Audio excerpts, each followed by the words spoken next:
Hello, പുതിയൊരു വീഡിയോയിലേക്ക് എല്ലാവർക്കും സ്വാഗതം. നമ്മളെ കുട്ടിപ്പട്ടാളങ്ങളെല്ലാം തോർത്തു ഇട്ടിട്ട് നിൽക്കുന്ന കാണുമ്പോൾ തന്നെ മനസ്സിലായിട്ടുണ്ടാവും അല്ലേ, തോട്ടിലേക്കുള്ള പോക്കാണെന്ന്. അപ്പോൾ ഇവർ വന്നപ്പം തുടങ്ങിയതാണ് നമുക്ക് തോട്ടിൽ പോകാമെന്ന് പറഞ്ഞിട്ട്. ഇവർ വന്നതിൻ്റെ പിറ്റത്തെ ദിവസം എടുക്കുന്ന വീഡിയോ ആണ് കേട്ടോ ഇത്. അങ്ങനെ എനിക്ക് പിന്നെ ഒരുപാട് തുണി കഴുകാനുണ്ടായിനി. നമുക്കന്ന് കറണ്ടും ഉണ്ടായിട്ടില്ല എന്ന് തോന്നുന്നു കേട്ടോ. അപ്പോൾ മിഷനിലും ഇടാൻ കഴിയില്ല. പിന്നെ വിചാരിച്ചു തോട്ടിൽ പോയിട്ട് അലക്കാണ്. അങ്ങനെ ഒരുപാട് വെള്ളമൊന്നും ഇല്ല കേട്ടോ. എന്നാലും ജസ്റ്റ് അലക്കിയിട്ട് ഞാൻ വീട്ടിൽ വന്ന് വീണ്ടും തുണി വേറെ വെള്ളത്തിൽ ഒലുമ്പിയിട്ടിട്ടുണ്ടായിരുന്നു കേട്ടോ. പിള്ളേർക്ക് പിന്നെ വെള്ളം കണ്ടാലും കുറച്ച് വെള്ളമായാലും അവർക്കൊരാവേശമാണല്ലോ. അങ്ങനെ എല്ലാവരും കൂടെ ഭയങ്കര കളിയായിരുന്നു കേട്ടോ. സാധാരണ രീതിയിൽ ദേവുവിന് തോട്ടിൽ കൂട്ടിപ്പോയാൽ ദേവ് തോട്ടിലിറങ്ങലേ ഇല്ല. അന്ന് ദേവൂട്ടി ഇറങ്ങിയിട്ടുണ്ടായിരുന്നു. അങ്ങനെ തോട്ടിലെ കളിയെല്ലാം കഴിഞ്ഞ് വൈകുന്നേരം വന്നതിന് ശേഷം നമ്മളിതാ പിന്നെ ഒന്ന് പറശ്ശിനിയിൽ പോകാൻ നോക്കുമെന്ന് കേട്ടോ. പിള്ളേർ നാട്ടിൽ നിന്ന് വന്ന സമയത്തെ പറശ്ശിനിയിൽ പോകണമെന്ന് പ്ലാൻ ചെയ്തിട്ടുണ്ടായിരുന്നു കേട്ടോ. അപ്പോൾ പയ്യന്നൂരിൽ നിന്ന് കൂട്ടി പോകാനാണ് നിൽക്കുന്നുണ്ടായിന്. പാടുന്നാകുമ്പോൾ 2-3 ബസ്സെല്ലാം മാറി കയറിയിട്ട് വേണം പറശ്ശിനിയിൽ പോകാൻ വേണ്ടിയിട്ട്. ഈടുന്നാകുമ്പോൾ നമുക്കൊരു അരമണിക്കൂർ 3/4 മണിക്കൂർ വണ്ടിയിലാണെങ്കിലേ. ബസ്സിനാണെങ്കിൽ നമുക്കും തളിപ്പറമ്പ് പോയി തളിപ്പറമ്പ് നിന്ന് മാറി കയറി പോകണം.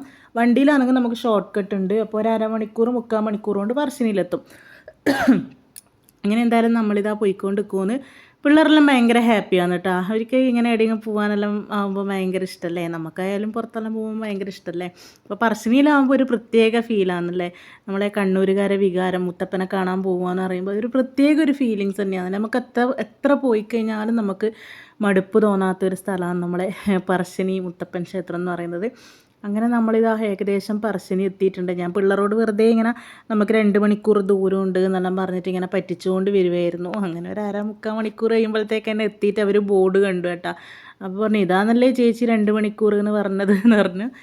അങ്ങനെ പിന്നെ നമ്മളിതാ സാധാരണ ബസ്സിന് വന്നിറങ്ങുന്നതാണ്. ഈടെ ഇറങ്ങിയിട്ട് ഈ കാണുന്ന ആർച്ച് കണ്ട അതിലേക്കൂടെ താഴോട്ട് പോയി സ്റ്റെപ്പ് ഇറങ്ങിയിട്ടാണ് കേട്ടോ താഴോട്ട് പോവുക. വണ്ടിക്കാവുമ്പോൾ പിന്നെ നമുക്ക് താഴെ വരെ പോകാൻ പറ്റും. പക്ഷെ നമ്മളങ്ങ് താഴെ വരെ പോകുന്നില്ല. നമ്മൾ കുറച്ച് ഇങ്ങോട്ടായിട്ട് റോഡ് സൈഡിൽ നിർത്തിയിട്ട് കുറച്ച് സ്റ്റെപ്പ് ഇറങ്ങിയിട്ടാണ് കേട്ടോ പോകുന്നത്. നമ്മൾ തിരിച്ച് വരുമ്പോൾ അല്ലാണ്ട് താഴോളം വണ്ടി കൊണ്ട് പോയാൽ ഭയങ്കര കയറ്റാണ് മുകളിലേക്ക്. അപ്പോൾ അത് ഭയങ്കര വിഷമമായിരിക്കും. അതുകൊണ്ട് നമ്മളിത് ഈ സൈഡിലേക്കൂടെ പോയിട്ട് ഈ ഒരു സൈഡിൽ വണ്ടി നിർത്തിയിട്ട് സ്റ്റെപ്പ് ഇറങ്ങി പോവുക ചെയ്യുന്നത്. ഒരുപാട് സ്റ്റെപ്പൊന്നും ഇറങ്ങാനില്ല കേട്ടോ ഇങ്ങനെ പോകുമ്പം. അപ്പോൾ ഇതവിടെ നമ്മൾ വണ്ടി എത്തി നല്ല വ്യൂ ആണ് കേട്ടോ അങ്ങോട്ട് കാണാൻ വേണ്ടിയിട്ട്. അപ്പോൾ അവിടെ നിന്ന് നമ്മളെ അമ്പലമെല്ലാം കാണും. അത് ഞാൻ സൂം ചെയ്ത് നിങ്ങൾക്ക് കാണിച്ചു തരുന്നുണ്ട് കേട്ടോ. കണ്ടോ, അതാണ് നമ്മളെ പറശ്ശിനി മുത്തപ്പൻ ക്ഷേത്രം. പിന്നെ നല്ല വ്യൂ ആണ് അവിടെ നിന്നിട്ട്. പിന്നെ അവിടെ നിന്നിട്ട് പിള്ളേർ കുറേ ഫോട്ടോസും കാര്യങ്ങളെല്ലാം എടുക്കുന്നുണ്ടായിരുന്നു കേട്ടോ. നമ്മൾ ഏകദേശം ഇരുട്ടാവുന്നതിന് മുന്നേ എത്തിയിട്ടുണ്ടായിന്. നമ്മളവിടെ എത്തുമ്പോഴത്തേക്ക് തന്നെ ചെറുതായിട്ട് മഴ പൊടിയൊന്നും ഉണ്ടായിനെ. അങ്ങനെ എന്തായാലും മഴ പെയ്യുന്നതിന് മുന്നേ വേഗം എത്താമെന്ന് വിചാരിച്ചിട്ട് കുടയൊന്നും എടുത്തിട്ടൊന്നും ഉണ്ടായിട്ടില്ല. വേഗം എത്താൻ വേണ്ടിയിട്ട് നമ്മൾ പോകാൻ കേട്ടോ. അപ്പോൾ സച്ചുയുടെ വീഡിയോയും ഫോട്ടോസെല്ലാം എടുത്ത് കൂട്ടുന്നുണ്ട്. പിന്നെ വന്നേരം മുതലേ എല്ലാം അവർക്ക് ഓരോ കാര്യങ്ങളും കൗതുകമാണല്ലോ. ഓരോ സ്ഥലത്ത് പോകുമ്പോൾ അവർ കാണാത്ത സ്ഥലങ്ങളെല്ലാം ആകുമ്പം ഒരു കൗതുകമല്ലേ. പക്ഷേ പറശ്ശിനിയിൽ അവർ വന്നിട്ടുണ്ട് കേട്ടോ. എനിക്കൊന്നൊരു 2 വർഷത്തിന് മുന്നേ അവർ വന്നിട്ടുണ്ടായിനി. പിന്നെ മാമൻ നാട്ടിൽ വരുമ്പോൾ അവർ വന്നിട്ടുണ്ടായിരുന്നു കേട്ടോ. ഇടയ്ക്ക് അങ്ങനെ അവർ പറശ്ശിനിയിൽ പോകാനെല്ലാമായിട്ട് വരലുണ്ടായിനെ. ഇപ്രാവശ്യം പിന്നെ മാമനും മാമിക്കും വരാൻ പറ്റിയിട്ടില്ല. പിന്നെ അവരവിടെ ചെയ്യാനുള്ള വഴിപാട് കാര്യങ്ങളെല്ലാം ചെയ്യാൻ വേണ്ടി പറഞ്ഞിട്ടുണ്ടായിരുന്നു കേട്ടോ. അങ്ങനെ പോകുമ്പോൾ നമ്മൾ വിചാരിച്ചു വലിയ തിരക്കൊന്നും ഇല്ലയെന്ന്. പോകുന്ന വഴിയിലൊന്നും അങ്ങനെ അധികം ആൾക്കാരില്ലാത്തത് കൊണ്ട് വലിയ തിരക്കില്ല എന്നാണ് ഞാൻ വിചാരിച്ചത്. പിന്നെ പക്ഷെ നമ്മൾ അമ്പലത്തിൻ്റെ ഉള്ളിലെത്തുമ്പോഴത്തേക്ക് നല്ല തിരക്കുണ്ടായിരുന്നു കേട്ടോ. പിന്നെ നമ്മൾ പറശ്ശിനി പോകുമ്പോൾ ഒരു പ്രത്യേകത എന്ന് പറഞ്ഞാൽ ഫുള്ളടി ഇങ്ങനെ അടയാടി അമ്പലത്തിൻ്റെ ഉള്ളിൽ വരെയും ഇതുപോലെ പട്ടികളുണ്ടാവും കേട്ടോ. നമ്മളെ പറശ്ശിനി മുത്തപ്പൻ്റെ സ്വന്തം ആളാണെന്നാണ് പറയുന്നത് കേട്ടോ. അപ്പോൾ അതുകൊണ്ട് ദേവുട്ടികൾ ഭയങ്കര പേടിയാണ്. അപ്പോൾ ഞാൻ പറഞ്ഞു ഒന്നും ചെയ്യൂല, അത് മുത്തപ്പൻ്റെ പട്ടിയാണ്, ഒന്നും ചെയ്യൂല എന്ന് പറഞ്ഞിട്ട് ഞാൻ കൂട്ടിയിട്ട് വരുവാന്ന്.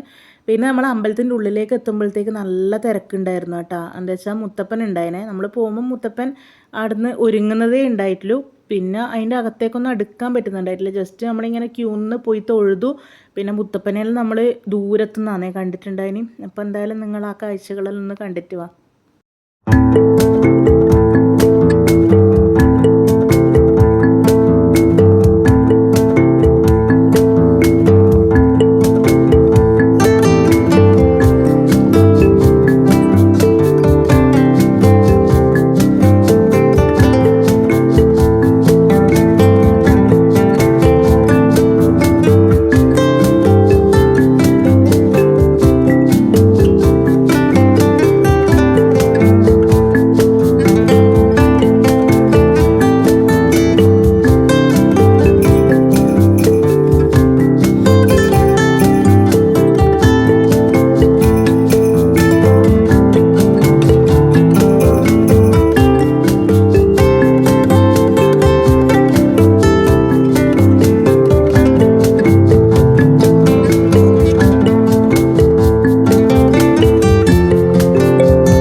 ഞാൻ നേരത്തെ പറഞ്ഞിട്ടില്ലേ നല്ല തിരക്കായിരുന്നു എന്ന്. അതുകൊണ്ട് തന്നെ ഇതാ ദൂരെ നിന്നിട്ട് മുത്തപ്പനെ കാണാൻ പറ്റിയിട്ടുണ്ടായിട്ടില്ല. എന്നാലും ദൂരത്തുനിന്നായാലും മുത്തപ്പനെ കണ്ടതുകൊണ്ടൊരു സന്തോഷം.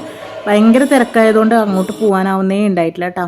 അങ്ങനെ പിന്നെ കുറച്ച് സമയം അങ്ങനെ നിന്ന് നമ്മളൊരു 7-7:30 ആകുമ്പോഴത്തേക്ക് അവിടെ നിന്ന് ഇറങ്ങിയിട്ടുണ്ടായിരുന്നു കേട്ടോ. പിന്നെ ഭക്ഷണം 8:30 കൊടുത്തു തുടങ്ങൂലോ എന്നാണ് പറഞ്ഞത്. അപ്പോൾ നമ്മളെ ദേവൂട്ടി എങ്ങനെയാണ് നമ്മൾ നിൽക്കാൻ സമ്മതിക്കുന്നുണ്ടായിട്ടില്ല. പിന്നെ നമ്മൾ അവിടെ നിന്ന് പിള്ളേർക്ക് എന്തോ സ്നാക്സ് എല്ലാം വാങ്ങിയിട്ട് തിരിച്ചിറങ്ങി. പിന്നെ പോണ വഴിയിൽ ഇതാ നമ്മൾ കുറുമാത്തൂർ ഒരു ഹാപ്പിനെസ് ഫെസ്റ്റ് എന്ന് പറഞ്ഞിട്ട് ഒരു ഫെസ്റ്റ് നടക്കുന്നുണ്ടായിരുന്നു കേട്ടോ. അപ്പോൾ പോകുമ്പോൾ നമ്മൾ കണ്ടിട്ടുണ്ടായിരുന്നു, പക്ഷെ ഓപ്പൺ അല്ലാന്ന് അന്നേരം വിചാരിച്ചത്. തിരിച്ച് വരുമ്പോഴത്തേക്ക് ഫുള്ള് ലൈറ്റും കാര്യങ്ങളും എല്ലാം ആയിട്ട് എല്ലാം പിന്നെ വർക്ക് ചെയ്യുന്നുണ്ടായിരുന്നു, മറ്റേ റൈഡും കാര്യങ്ങളെല്ലാം. അപ്പോൾ കണ്ടപ്പം പിള്ളേർക്കൊരാഗ്രഹം ജസ്റ്റ് അതുവരെ ഒന്ന് പോയിട്ട് വന്നാലോന്ന് അങ്ങനെ നമ്മൾ പോവുകയാണ് കേട്ടോ. പിന്നെ മറ്റേ ഇതില്ലേ ആകാശത്തൊട്ടില്ലേ, അതിൽ കയറണമെന്ന് സച്ചു ഉണ്ണിയെല്ലാം ആഗ്രഹം പറഞ്ഞിട്ടുണ്ടായിന്. പക്ഷേ എനിക്കൊരു പേടിയാണ് കേട്ടോ അതിൽ കയറ്റാൻ വേണ്ടിയിട്ട്. അത്രയും ഹൈറ്റിൽ കറങ്ങുന്നതല്ലേ, അപ്പോൾ എനിക്ക് വലിയ ധൈര്യമൊന്നും ഉണ്ടായിട്ടില്ല. അപ്പോൾ ഞാൻ അവരോട് പറഞ്ഞു ഇപ്പോൾ പൈസ ഇല്ല, അതുകൊണ്ട് പിന്നെ നമുക്ക് പിന്നെ കയറാം, ഇത്രയും ആക്കും കയറണമെങ്കിൽ അതിനുള്ള ബഡ്ജറ്റ് ഇപ്പം കയ്യിലില്ല എന്നെല്ലാം പറഞ്ഞ് പിന്നെ പുറത്തുനിന്ന് ഫോട്ടോസും വീഡിയോസെല്ലാം എടുത്ത്. ഇപ്പോൾ ദേവൂട്ടി പറഞ്ഞിട്ടുണ്ടായിന് മറ്റേ ഈ തുള്ളുന്ന സംഭവമില്ലേ, ഇതേ സെയിം സംഭവം തന്നെയാണ് കേട്ടോ നമ്മളെ അമ്പലത്തിൽ, ചുഴലി അമ്പലത്തിൽ ഉത്സവത്തിനും ഉണ്ടായത്. അതേ ആൾക്കാർ തന്നെയാണ് കേട്ടോ. അവർ നേരെ അവിടുന്ന് ഇവിടത്തേക്കാന്ന് തോന്നുന്നു വന്നത്. അപ്പോൾ ദേവൂട്ടി അമ്പലത്തിൽ നിന്ന് തുള്ളുന്ന സാധനത്തിലെല്ലാം കയറിയിട്ട് കുറേ സമയം തുള്ളിയിട്ടുണ്ടായിന്. അപ്പോൾ അതുപോലെ ദേവൂട്ടി കയറണം എന്ന് പറഞ്ഞിട്ടുണ്ടായിനെ. പക്ഷേ അതിൽ വലിയ കുട്ടികളെ നന്ദൂനെല്ലാം അന്ന് കയറ്റിയിട്ടുണ്ടായിനെ. പക്ഷേ നമ്മൾ സച്ചുവിനൊന്നും അതിൻ്റെ അകത്തൊന്നും കയറാൻ പറ്റൂല. അതുകൊണ്ട് തന്നെ നമ്മൾ ആരെയും ഒന്നിലും കയറ്റിയിട്ടുണ്ടായിട്ടില്ല കേട്ടോ. കുറച്ച് സമയം എല്ലാം ഇങ്ങനെ കണ്ടു നിന്ന്. പിന്നെ സൈഡിലെല്ലാം ഒരുപാട് ഷോപ്പും കാര്യങ്ങളെല്ലാം ഉണ്ടായിനെ, എന്തെല്ലോ വിൽക്കുന്നെല്ലാം ഉണ്ടായിനെ. അങ്ങോട്ടൊന്നും പിന്നെ നമ്മൾ പോയിട്ടൊന്നും ഉണ്ടായിട്ടില്ല. കണ്ട ഈ സൈഡിലെല്ലാം എന്തെല്ലോ കടകളുണ്ടായിന്, മറ്റേ ഏതെടുത്താൽ 20-30 എന്ന് പറഞ്ഞിട്ടും പിന്നെ ഫുഡ് ഐറ്റംസിൻ്റെ കടകളും അങ്ങനെ എന്തെല്ലോ ആണെന്ന് തോന്നുന്നു. നമ്മൾ അടുത്തേക്ക് പോയിട്ടുണ്ടായിട്ടില്ല. പിന്നെ ഒരുപാട് ഐസ്ക്രീം ഷോപ്പെല്ലാം ഉണ്ടായിന്. അങ്ങനെ എന്തായാലും പിന്നെ നമ്മളതെല്ലാം കണ്ടിട്ട് തിരിച്ച് വീട്ടിലേക്ക് പോകാൻ വേണ്ടിയിട്ട് നോക്കുവാനേ. അപ്പോൾ ഒട്ടകെല്ലാം ഉണ്ടായിരുന്നു കേട്ടോ സൈഡിൽ, ഒട്ടകത്തിൻ്റെ സവാരിയെല്ലാം ഉണ്ടായിന്. അങ്ങനെ ഒട്ടകത്തിൻ്റെ അപ്പുറത്ത് നിന്നിട്ടൊരു വീഡിയോ എല്ലാം എടുത്ത്. പിന്നെ സൈഡിൽ മറ്റേ ഉപ്പിലിട്ട ഐറ്റംസ് ഉണ്ടായിനെ. അങ്ങനെ നമ്മൾ അവിടെ നിന്ന് ഉപ്പിലിട്ട ഐറ്റംസ് എല്ലാം വാങ്ങി. പൈനാപ്പിളും പിന്നെ കോണ്, അതേപോലെ മാങ്ങ, ഓരോരാൾക്കും വേണ്ട ഐറ്റംസ് എല്ലാം നമ്മൾ വാങ്ങിയിട്ട് പിന്നെ നമ്മൾ നേരെ തിരിച്ച് വീട്ടിലേക്ക് പോയി. അപ്പോൾ ഇത്രയേ ഉള്ളൂ ഇന്നത്തെ ഒരു വീഡിയോ, ഒരു കുഞ്ഞു വീഡിയോ ആണ്. അപ്പോൾ നമ്മുടെ വീഡിയോ ഇഷ്ടപ്പെട്ടിട്ടുണ്ടെങ്കിൽ എല്ലാവരും ലൈക്ക് ചെയ്യുക, ഷെയർ ചെയ്യുക, കമൻറ്റ് ചെയ്യുക. അതേപോലെ ചാനൽ ആദ്യമായിട്ട് കാണുന്നവരാണെങ്കിൽ ഒന്ന് സബ്സ്ക്രൈബ് ചെയ്ത് സപ്പോർട്ടോട് ചെയ്യുക.